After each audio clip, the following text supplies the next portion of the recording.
ಎರಡನೇ ಅಧ್ಯಾಯದ 67ನೇ ಶ್ಲೋಕ. ಇಂದ್ರಿಯಾಣಾಂ ಹಿ ಚರತಾಂ ಯನ್ಮನೋನು ವಿಧೀಯತೆ ತದಸ್ಯ ಹರತಿ ಪ್ರಜ್ಞಾಂ ವಾಯುರ್ನಾವಂ ಇವಾಂಭಸಿ. ಇಂದ್ರಿಯಾಣಾಂ ಹಿ ಚರತಾಂ ಯತ್ ಮನಃ, ಎನ್ ಮನಃ ಅಂತ ಬಿಡಿಸ್ಕೊಂಡಾಗ ಯತ್ ಮನಃ ಅನು ವಿಧೀಯತೆ ತತ್ ಅಸ್ಯ ಹರತಿ ಪ್ರಜ್ಞಾಂ ವಾಯುಃ ನಾವಂ ಇವ ಅಂಭಸಿ. ಅಂದ್ರೆ ಮನಸ್ಸು ಅತ್ಯಂತ ಕಲುಷಿತವಾಗಿದೆ, ಮನಸ್ಸು ನಿರ್ಮಲವಾಗಿಲ್ಲ, ಏನ್ ತೊಂದರೆ ಆಗತ್ತೆ ಅನ್ನೋದನ್ನು ಹೇಳ್ತಾ ಇದ್ದಾನೆ. ಚರತಾಂ ಇಂದ್ರಿಯಾಣಾಂ ಯತ್ ಮನಃ ಅನುವಿಧೀಯತೆ. ಚರತಾಂ ಇಂದ್ರಿಯಾಣಾಂ, ಚರತಾಂ ಅಂದ್ರೆ ಏನು? ಚರತ್ ಅನ್ನೋದು ಚರಗತಿ ಭಕ್ಷಣ ಯೋಹ ಅನ್ನೋ ಧಾತು, ನೆನ್ನೆನೂ ಕೂಡ ಬಂದಿತ್ತು. ಅಂದ್ರೆ ಇಂದ್ರಿಯಗಳು ಸಂಚಾರ ಮಾಡುತ್ತೆ ಮತ್ತು ಸಂಚಾರ ಮಾಡಿ ಆಯಾಯ ಇಂದ್ರಿಯಗಳಿಗೆ ಸಂಬಂಧಪಟ್ಟಂತಹ ಸುಖವನ್ನ ಅನುಭವಿಸುತ್ತೆ ಅಥವಾ ವಿಷಯವನ್ನ ಅನುಭವಿಸುತ್ತೆ. ಕಣ್ಣು ಬಣ್ಣದ ಕಡೆಗೆ ಸಂಚಾರ, ಬಣ್ಣವನ್ನ ಅನುಭವಿಸುತ್ತೆ. ಕಿವಿ ಶಬ್ದದ ಕಡೆಗೆ ಹೋಗುತ್ತೆ, ಶಬ್ದ ಎಂಬ ವಿಷಯವನ್ನ ಅನುಭವಿಸುತ್ತೆ. ಚರ ಗತಿ ಮತ್ತು ಭಕ್ಷಣ. ಚರ ಶಬ್ದಕ್ಕೆ ಅರ್ಥ ಏನು? ಗತಿ ಮತ್ತು ಭಕ್ಷಣ ಅಂತ ಅರ್ಥ. ಗತಿ ಅಂದ್ರೆ ಗಮನ, ಹೋಗೋದು, ಹೋಗಿ ಆ ವಸ್ತುವನ್ನ ಅನುಭವಿಸೋದು. ಎರಡು ಕೆಲಸವನ್ನ ಮಾಡುತ್ತೆ ನಮ್ಮ ಇಂದ್ರಿಯಗಳು, ಹೋಗಿ ಆ ವಸ್ತುವನ್ನ ಅನುಭವಿಸುತ್ತೆ. ಹೀಗೆ ಯಾರ ಜ್ಞಾನೇಂದ್ರಿಯಗಳು ಮತ್ತು ಯಾರ ಕರ್ಮೇಂದ್ರಿಯಗಳು ನಿರಂತರವಾಗಿ ವಿಷಯ ಪದಾರ್ಥಗಳ ಕಡೆಗೆ ಹೋಗೋದು, ಹೋಗಿ ವಿಷಯ ಪದಾರ್ಥಗಳನ್ನ ಅನುಭವಿಸೋದು, ಇದನ್ನೇ ಮಾಡ್ತಾ ಕೂತಿರುತ್ತೋ ಅವರ ಮನಸ್ಸು ಕೂಡ ಯತ್ ಮನಃ ಅನುವಿಧೀಯತೆ. ಮನಸ್ಸು ಕೂಡ ಏನಾಗತ್ತೆ? ಆ ಕಡೆಗೆ ಹೋಗುತ್ತಲ್ವಾ. ಮನಸ್ಸು ಸುಮ್ಮನೆ ಕೂರತ್ತಾ? ಮನಸ್ಸು ಹೋಗ್ಲೇಬೇಕಲ್ವಾ. ಯಾಕಂದ್ರೆ ನೋಡಿ, ನೀವು ಯಾವುದೋ ಒಂದು ವಸ್ತುವನ್ನ ನೋಡ್ತಾ ಇದ್ದೀರಾ, ಆದ್ರೆ ನಿಮ್ಮ ಮನಸ್ಸೆಲ್ಲೋ ಇದೆ ಅಂತಾದ್ರೆ ಆ ವಸ್ತುವಿನ ಪರಿಜ್ಞಾನ ನಿಮಗೆ ಬರೋದೇ ಇಲ್ಲ. ಏನೋ ಒಂದು ಕೇಳಿಸ್ಕೊಳ್ತಾ ಇದ್ದೀರಾ, ಸುಮ್ಮನೆ ಕಿವಿ ಮೇಲೆ ಬೀಳ್ತಾ ಇದೆ, ಆದರೆ ಅದು ನಿಮ್ಗೆ ಅರ್ಥ ಆಗ್ತಾ ಇಲ್ಲ, ಯಾಕೆ? ಮನಸ್ಸೆಲ್ಲೋ ಒಂದ್ ಕಡೆ ಇದೆ. ಹಾಗಾಗಿ ನಮ್ಮ ಇಂದ್ರಿಯಗಳು, ಕಣ್ಣು ಒಂದು ಕಡೆ ನೋಡ್ತಾ ಇದೆ ಅಂದ್ರೆ ಮನಸ್ಸು ಆ ಕಡೆ ಇದೆ ಅಂತಾನೆ ಅರ್ಥ. ಆ ಕಡೆ ಇದ್ರೆ ಮಾತ್ರ ಕಣ್ಣಿಗೆ ಸರಿಯಾಗಿ ಜ್ಞಾನ ಬರುತ್ತೆ.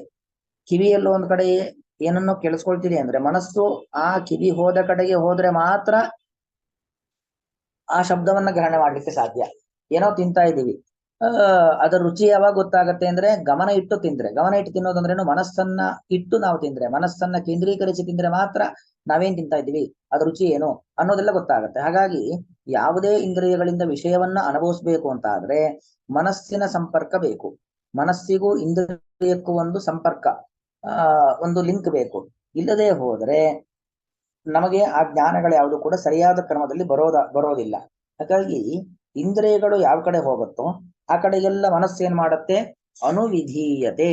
ಅನು ಅಂದ್ರೆ ಹಿಂದ ಅನುಸರಿಸಿಕೊಂಡು ಅಂತ ಅರ್ಥ. ಅನುಶಬ್ದಕ್ಕೆ ಅರ್ಥ ಏನು? ಅನುಸರಿಸಿಕೊಂಡು ಹೋಗತ್ತೆ ಅಂತ ಅರ್ಥ.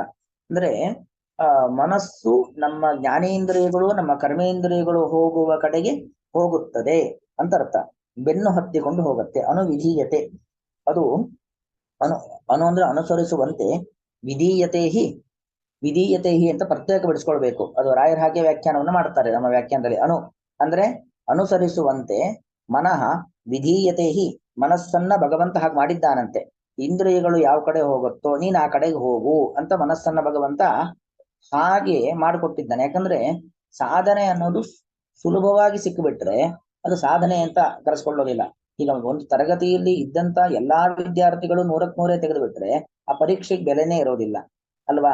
ಕಠಿಣ ಪರಿಶ್ರಮ ಯಾರಿಗೆ ಇರುತ್ತೋ ಅವ್ರಿಗೆ ಮಾತ್ರ ಅಂಕಗಳು ಬರುತ್ತೆ, ಅವರು ಮಾತ್ರ ಬುದ್ಧಿವಂತ ಆಗ್ತಾರೆ. ಆಗ ಮಾತ್ರ ಪರಿಶ್ರಮಕ್ಕೆ ಸರಿಯಾದ ಬೆಲೆ, ಸಾಧಕನಿಗೆ ಸರಿಯಾದ ಬೆಲೆ ಅವನ ಸಾಧನೆಗೆ ಸರಿಯಾದ ಫಲ ಸಿಗಲಿಕ್ಕೆ ಸಾಧ್ಯ. ಎಲ್ಲರಿಗೂ ನಾವು 100ಕ್ಕೆ 100 ಅಂಕ ಕೊಡ್ತೀವಿ ಅಂದ್ರೆ ಯಾರು ಸಾಧಕರಾಗೋದೇ ಇಲ್ಲ. ಹಾಗಾಗಿ ಇದೆಲ್ಲ ಭಗವಂತ ಏನ್ ಮಾಡಿದ್ದಾನೆ? ತಗ್ಗಿದ್ದಲ್ಲಿ ನೀರು ಹರಿದೋಗುವಂತೆ ಮಾಡಿದ್ದಾನೆ. ಹಾಗೆ ವಿಷಯ ಪದಾರ್ಥಗಳಿದ್ದಲ್ಲಿ ಇಂದ್ರಿಯಗಳು ಹೋಗುವಂತೆ ಮಾಡಿದ್ದಾನೆ. ಇಂದ್ರಿಯ ಹೋದಲ್ಲಿ ಮನಸ್ಸು ಹೋಗುವಂತೆ ಮಾಡಿಬಿಟ್ಟಿದ್ದಾನೆ. ಅಂದ್ರೆ ಅದ್ರ ಪಾಡಿಗೆ ಹೋಗ್ತಾ ಇರತ್ತೆ. ಅದಕ್ಕೆ ಇಂದ್ರಿಯಾಣಿ ಹಯಾನಿ ಆಹು ಅಂದ್ರೆ ಇಂದ್ರಿಯಗಳು ಕುದುರೆ ಇದ್ದಂತೆ. ಕುದುರೆ ಯಾವತ್ತೂ ಅಷ್ಟೇ, ಲಗಾಮ್ ಇಲ್ಲ ಅಂದ್ರೆ, ಆ ಲಗಾಮನ್ನ ಹಿಡಿದು ನಿಯಂತ್ರಣ ಮಾಡೋರು ಇಲ್ಲ ಅಂತ ಆದ್ರೆ ಕುದುರೆ ಹುಚ್ಚೆದ್ದು ಕುಣಿದು ಓಡತ್ತೆ. ಎಲ್ಲಿ ಬೇಕಾದ್ರೂ ಹೋಗ್ಬೋದು. ಮೇಲೆ ಸವಾರಿ ಮಾಡತಕ್ಕಂಥ ವ್ಯಕ್ತಿಯನ್ನ ಯಾವ ಕಾಡಿನ ಮಧ್ಯೆ ಬೇಕಾದ್ರೂ ತಗೊಂಡೋಗಿ ಹಾಕ್ಬೋದು, ಯಾವ ಪಾತಾಳಕ್ಕೆ ಬೇಕಾದ್ರೂ ಹಾಕ್ಬಿಡಬಹುದು. ಹಾಗೆ ನಮ್ಮ ಇಂದ್ರಿಯಗಳು, ನಮ್ಮ ಮನಸ್ಸು ಎಂಬ ಇಂದ್ರಿಯಗಳು ಕುದುರೆ ಇದ್ದಂತೆ, ಮನಸ್ಸು ಲಗಾಮ್ ಇದ್ದಂತೆ, ಅದರ ಮೇಲೆ ಕೂತಿರ್ತಕ್ಕಂಥ ಆತ್ಮ ಸವಾರಿ ಮಾಡತಕ್ಕಂಥ ವ್ಯಕ್ತಿ. ಆ ಆತ್ಮ ಮನಸ್ಸೆಂಬ ಲಗಾಮನ್ನ ಹಿಡಿದು ಕುದುರೆಯನ್ನ ಅಂದ್ರೆ ಇಂದ್ರಿಯಗಳನ್ನ ಕಂಟ್ರೋಲ್ ಮಾಡಬೇಕು, ನಿಯಂತ್ರಣದಲ್ಲಿ ಇಟ್ಕೊಳ್ಬೇಕು. ಕುದುರೆ ಹೋದಲ್ಲಿ ಹೋಗ್ಲಿ ಅಂತ ಬಿಟ್ರೆ ನಮ್ಮ ಇಂದ್ರಿಯಗಳೆಂಬ ಕುದುರೆಗಳು ಹುಚ್ಚೆದ್ದು ಕುಣಿದು ಓಡತ್ತೆ. ಆ ಇಂದ್ರಿಯಗಳು ಕುದುರೆ ಹೋದ ಕಡೆಗೆ ಅಂದ್ರೆ ಇಂದ್ರಿಯಗಳು ಹೋದ ಕಡೆಗೆ ಅದನ್ನು ಅನುಸರಿಸಿಕೊಂಡು ಲಗಾಮ ಹೋಗುತ್ತೆ. ಆ ಮೇಲೆ ಕೂತಿರ್ತಕ್ಕಂಥ ಸವಾರಿ ಮಾಡತಕ್ಕಂಥ ಆತ್ಮ ಇದ್ದಾನಲ್ಲ, ಅವನ ಕೈಯಲ್ಲಿ ಏನೂ ಇಲ್ಲ. ಅದು ತಗೊಂಡೋಗಿ ಎಲ್ಲಿ ಹೊತ್ತು ಹಾಕತ್ತೋ ಅಲ್ಲಿ ಹೋಗಿ ಬೀಳ್ತಾನೆ, ಕೈಕಾಲು ಮುರ್ಕೊಳ್ತಾನೆ. ಇನ್ನೂ ಜೋರಾಗಿ ಆಳದಿಂದ ಬೀಸಾಕಿದ್ರೆ ಪ್ರಾಣವನ್ನೇ ಕಳ್ಕೊಳ್ತಾನೆ, ಅಂಧತಮಸ್ಸನ್ನ ಹೊಂತಾನೆ. ಹಾಗಾಗಿ ಇಂದ್ರಿಯಗಳನ್ನ ಅನುಸರಿಸಿಕೊಂಡು ಮನಸ್ಸು ಹೋಗತ್ತೆ, ಆ ಮನಸ್ಸನ್ನ ಅನುಸರಿಸಿಕೊಂಡು ಆತ್ಮ ಹೋಗುವಂತೆ ಆಗಬಾರದು. ಅರೆ ಭಗವಂತ ಹಾಗೆ ಮಾಡಿಟ್ಬಿಟ್ಟಿದ್ದಾನೆ. ಹಾಗೆ ಮಾಡಿಟ್ಬಿಟ್ಟಿದ್ದಾನೆ ಅಂದ್ರೆ ಸಾಧನೆಗೆ ಸರಿಯಾದ ಬೆಲೆ ಸಿಗಬೇಕು ಅಂತ ಆದ್ರೆ ಹುಚ್ಚೆದ್ದು ಕುಣಿಯುವಂತ ಕುದುರೆಯನ್ನ ನಾವೇನ್ ಮಾಡಬೇಕು, ಆ ಮನಸ್ಸನ್ನ ಅಂದ್ರೆ ಮನಸ್ಸೆಂಬ ಲಗಾಮನ್ನ ಕೈಯಲ್ಲಿ ಇಟ್ಕೊಂಡು ನಾವು ನಿಯಂತ್ರಣ ಮಾಡಬೇಕು. ಆಗ ಮಾತ್ರ ಸಾಧನೆಗೆ ಸಾಧಕರಿಗೆ ಬೆಲೆ ಸಿಗುವಂಥದ್ದು. ಇಲ್ಲ ಅಂತ ಆದ್ರೆ ಎಲ್ಲರೂ ಯೋಗ್ಯತೆ ಇಲ್ಲದೆ ಇದ್ದವರು ಕೂಡ ಮುಕ್ತಿಗೆ ಬಂದು ಬಿಡುತ್ತಿದ್ರು. ಹಾಗಾಗಬಾರದು. ಯಾರಿಗೆ ಯೋಗ್ಯತೆ ಇದೆಯೋ ಅವ್ರು ಮಾತ್ರ ಮುಕ್ತಿ ಸುಖವನ್ನ ಪಡಿಬೇಕು. ಯಾರು ಕಠಿಣ ಪರಿಶ್ರಮವನ್ನ ಪಟ್ಟು ಸಾಧನೆಯನ್ನ ಮಾಡಿದ್ದಾರೋ, ಸಾಧನೆಯ ಶಿಖರವನ್ನ ಏರಿದ್ದಾರೋ ಅವ್ರಿಗೆ ಮಾತ್ರ ಸ್ಥಾನ ಮಾನ ಬೆಲೆ ಮುಕ್ತಿ ಸುಖ ಸಿಗಬೇಕು. ಇಲ್ಲದೆ ಇದ್ದವರಿಗೆ ಅಂಧತಮಸ್ಸು ಸಿಗಬೇಕು. ಹಾಗಾಗಿ ಭಗವಂತ ಈ ಒಂದು ವ್ಯವಸ್ಥೆಯನ್ನ ಮಾಡಿಟ್ಟಿದ್ದಾನೆ. ಇಂದ್ರಿಯಗಳನ್ನ ಅನುಸರಿಸಿಕೊಂಡು ಮನಸ್ಸು ಹೋಗುವಂತೆ ದೇವರು ಮಾಡಿಟ್ಟಿದ್ದಾನೆ.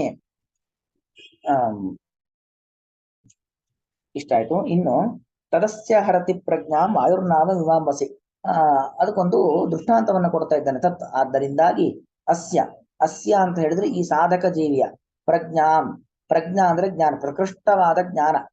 ಅಂದ್ರೆ ಅವನಿಗೆ ಗೊತ್ತು, ಅವನ ಹಿರಿಯರು ಬೇಕಾದಷ್ಟು ಉಪದೇಶವನ್ನ ಮಾಡಿದ್ದಾರೆ, ಅವನು ಬೇಕಾದಷ್ಟು ಓದಿ ತಿಳ್ಕೊಂಡಿದ್ದಾನೆ, ಯಾವ್ದು ಉಪನ್ಯಾಸ ಪಾಠ ಪ್ರವಚನಾದಿಗಳಲ್ಲಿ ಕೇಳಿ ತಿಳ್ಕೊಂಡಿದ್ದಾನೆ. ಓದಿ ಕೇಳಿ ಜೀವನಾನುಭವದಿಂದ ಎಲ್ಲ ತಿಳ್ಕೊಂಡಿರ್ತಾನೆ. ಅದಕ್ಕೆ ಪ್ರಜ್ಞಾ ಅಂತ ಕರೆಯೋದು. ಆದ್ರೆ ಆ ಪ್ರಜ್ಞಾ ನಾಶ ಆಗ್ಬಿಡತ್ತೆ. ಇಂದ್ರಿಯಗಳನ್ನ ಅನುಸರಿಸಿಕೊಂಡು ಮನಸ್ಸು ಹೋಯ್ತು ಅಂತಾದ್ರೆ ನಮ್ಮ ತಿಳುವಳಿಕೆ ಕೇಳಿ ಓದಿ ತಿಳಿದಿದ್ದಲ್ಲೇ ಇರತ್ತಲ್ಲ, ಅದೆಲ್ಲ ಹರತಿ, ಅದು ಅಪಹಾರ ಮಾಡಿಬಿಡತ್ತೆ. ಯಾವ್ದು ಅಪಹಾರ ಮಾಡಿಯೋದು? ಕಳ್ಳತನ ಮಾಡೋದು ಯಾವುದು? ಇಂದ್ರಿಯಗಳನ್ನ ಅನುಸರಿಸುವಂತ ಮನಸ್ಸು ಕದ್ದು ಬಿಡತ್ತೆ. ನಮ್ಮ ಎಲ್ಲಾ ಆಲೋಚನಾ ಶಕ್ತಿಗಳನ್ನ ಕಿತ್ತು ಹೊರಗೆ ಹಾಕ್ಬಿಡತ್ತೆ. ಅದಕ್ಕೊಂದು ಉದಾಹರಣೆ ಕೊಡತಕ್ಕಂಥದ್ದು ವಾಯು ನಾವಂ ಇವ ಅಂಬಸಿ. ಒಂದು ದೋಣಿ ನೀರಿನಲ್ಲಿ ಹೋಗ್ತಾ ಇದೆ. ಅದಕ್ಕೆ ಸರಿಯಾಗಿ ನಾವು ಹುಟ್ಟನ್ನ ಹಾಕಿ ನಾವೇನ್ ಮಾಡ್ಬೇಕು?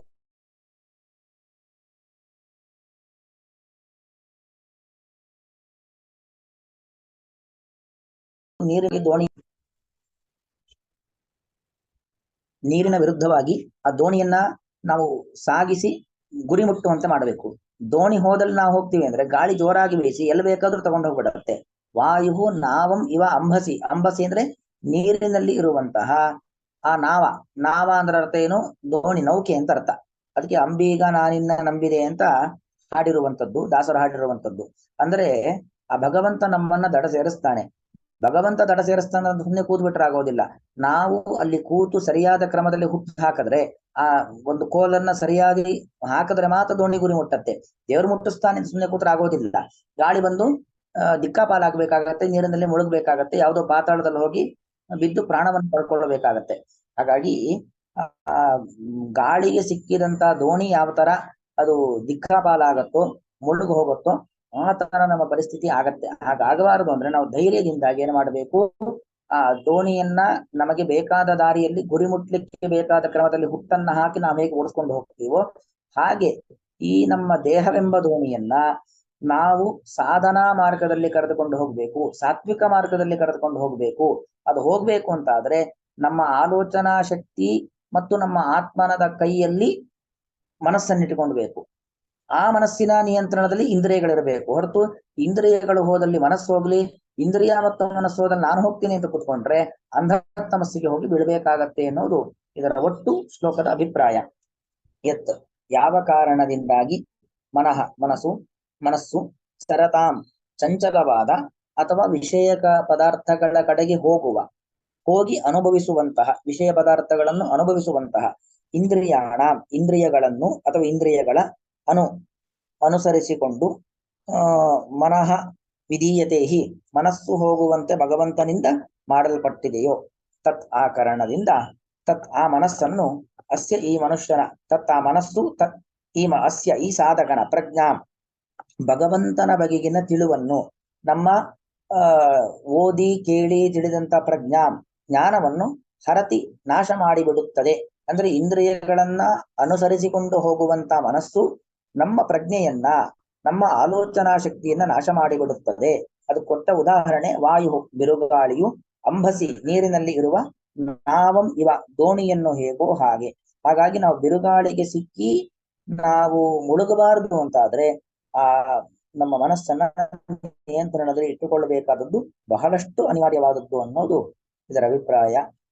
ಇಂದ್ರಿಯಾಣಾಂ ಹಿ ಚರತಾಂ ಯನ್ಮನೋನು ವಿಧೀಯತೆ ತದಸ್ಯ ಹರತಿ ಪ್ರಜ್ಞಾಂ ವಾಯುರ್ನಾವಂ ಇವಾಂಭಸಿ. ಶ್ರೀಕೃಷ್ಣಾರ್ಪಣಮಸ್ತು.